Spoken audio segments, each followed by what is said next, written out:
हमको पढ़ना क्या है? हिंदी व्याकरण। हिंदी क्या है? हिंदी एक भाषा है और जिसके बारे में कल बताए थे कि हिंदी का जन्म कैसे हुआ, ये कल की क्लास में बताए थे। सभी भाषाओं की जननी वो क्या है? संस्कृत। संस्कृत दो रूपों में है, कौन कौन सी? वैदिक और लौकिक। फिर संस्कृत के बाद कौन सी भाषा है? पाली भाषा है। पाली के बाद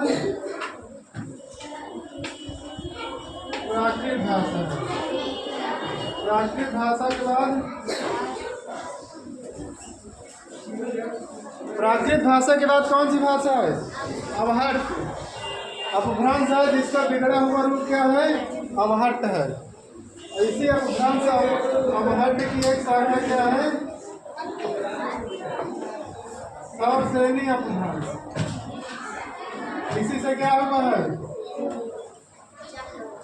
हमारी हिंदी विकास में आई। हमको पढ़ना क्या है? हिंदी व्याकरण। तो हिंदी क्या है? हिंदी का विकास कैसे हुआ ये हम कल की क्लास में समझे हैं। तो हिंदी क्या है? संस्कृत भाषा के बाद पाली भाषा, उसके बाद प्राकृत, फिर अभ्रंश, फिर सौरसेनी अभ्रंश से हिंदी का निर्माण हुआ है। तो हिंदी क्या है इसके बारे में हम कल समझ लिए थे। हिंदी का जन्म कैसे हुआ है। तो हम पढ़ना क्या चाहते हैं? हिंदी व्याकरण। हिंदी के बारे में कल समझ लिए, आज पढ़ेंगे व्याकरण। व्याकरण है क्या? व्याकरण क्या है? किसी को पता है? कोई बताएगा? क्यों किसी को नहीं पता?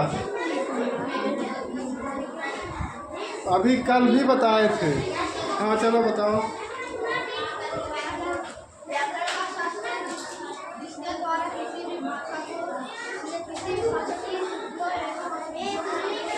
हाँ ठीक।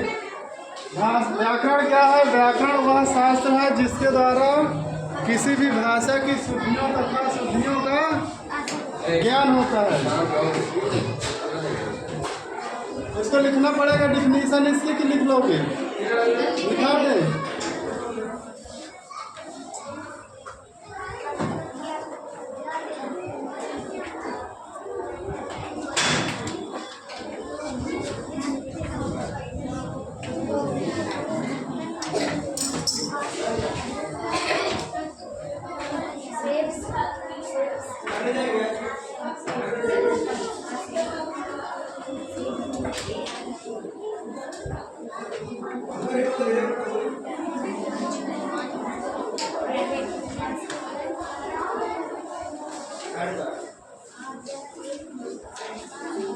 व्याकरण क्या है? व्याकरण वह शास्त्र है जिसके द्वारा किसी भी भाषा की शुद्धियों तथा अशुद्धियों का ज्ञान होता है।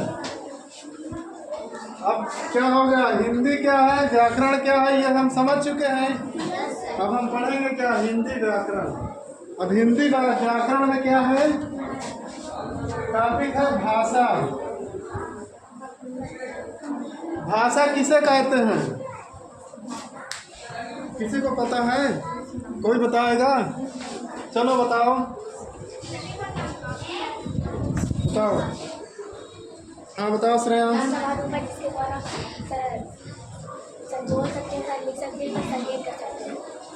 हाँ ठीक है, कल भी बताए थे आप सबको। भाषा किसमें होगी? मनुष्यों में होती है। अब मनुष्य कैसा प्राणी है? मनुष्य सामाजिक प्राणी है ना। उसके क्या होते हैं? उसके पास भाव और विचार होते हैं। इन्हीं की क्या करता है?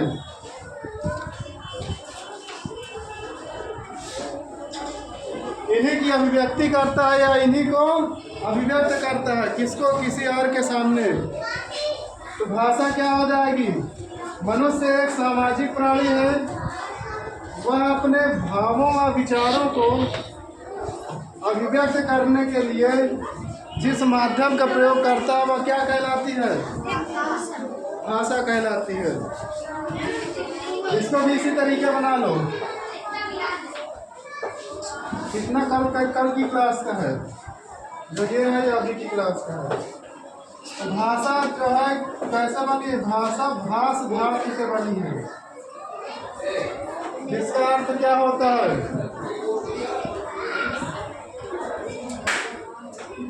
जिसका अर्थ होता है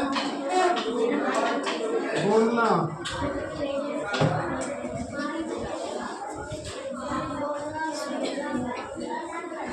इसकी और सरल परिभाषा क्या हो जाएगी? मनुष्य अपने भाव विचारों को जिस माध्यम से किसी व्यक्ति के सामने अभिव्यक्त करता है वो क्या कहलाती है? भाषा। भाषा के रूप,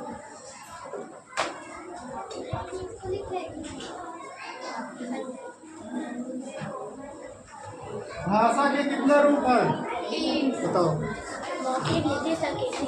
मौखिक, लिखित और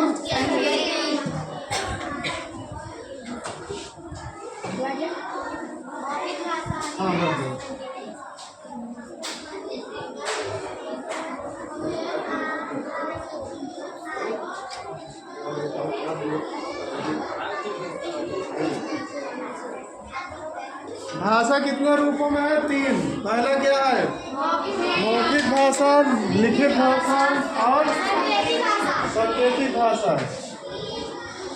इसकी भाषा की डिफिनीशन लिखाना पड़ेगा, अभी लिखा देंगे।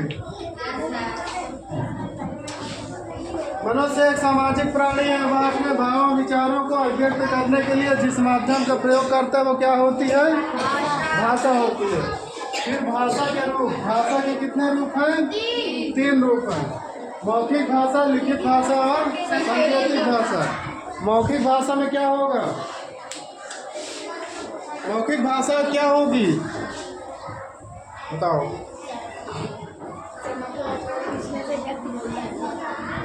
व्यक्ति बोलता और सही से बताओ। सही है लेकिन पूरी तरीके से सही नहीं है।